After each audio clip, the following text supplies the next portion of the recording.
Hi, this is Dini Handayani. Today we will discuss about operators. Java has several arithmetic operators to perform math operations such as addition, subtraction, multiplication, division, modular, increment, and decrement operator.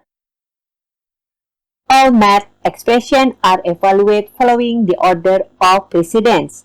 Expressions in parentheses are handled first.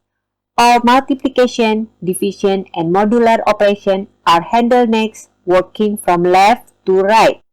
Finally, all addition and subtraction operations are handled, working from left to right.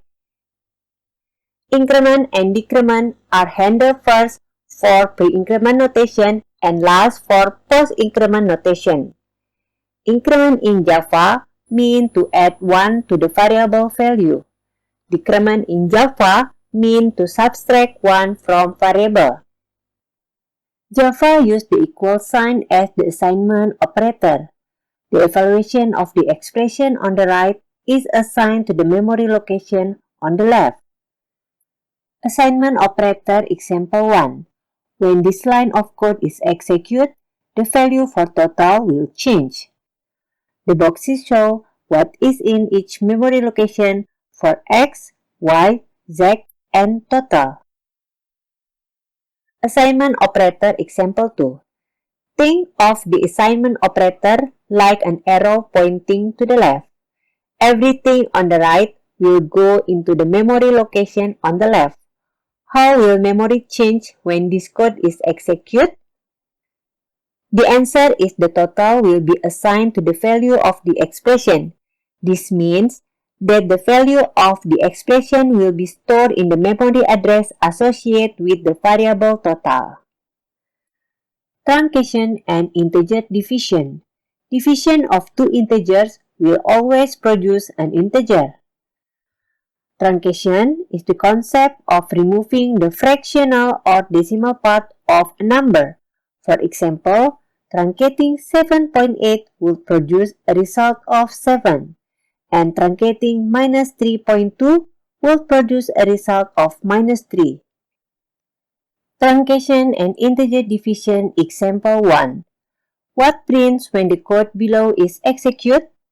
The answer is 0. Since total is an integer, the system will store an integer value as the result of the calculation. The decimal portion of the answer is truncated rather than rounded to produce the final integer answer of 0. Truncation and integer division example 2. A programmer might write the following code to create a program to calculate volume. The Java program will incorrectly calculate the answer as 0.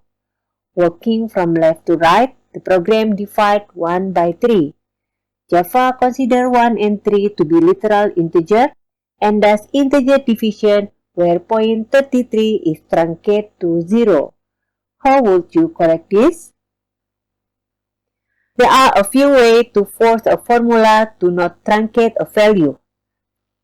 First, move the fraction to the end so that Java will always use a double and an integer and will implicitly convert the answer to a double, not truncate. Second, make one of the literal integer into a literal double so that Java will always use a double and an integer and will implicitly convert the answer to a double, not truncate. Implicit type conversions. In the previous example, Java did implicit type conversions. This happens whenever a smaller data type is placed into a larger type. Java realizes that types are different and convert to the larger size automatically for you. However, Java will not convert from a larger to a smaller size automatically. To cast a double value to an integer, use int in front of the value. To get the double result from our formula to go into the integer container, use the typecasting operator int in front of the value. Casting to the int data type will truncate the value. Thus, casting the double literal 4.567 to an int will result in 4 and 9.01306 will result in 9. You can convert a data type primitive or reference to another data type by simply placing the name of the data type in parentheses in front of the value or variable, as shown in the example below.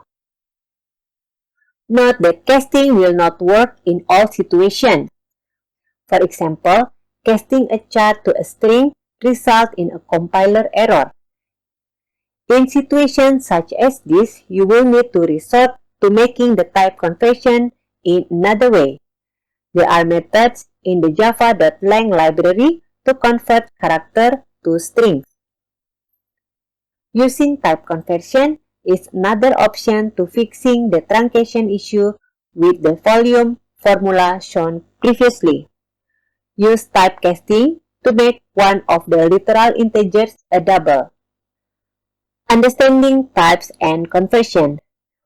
When Java is converting for a smaller primitive type to a larger primitive type, the conversion is implicit.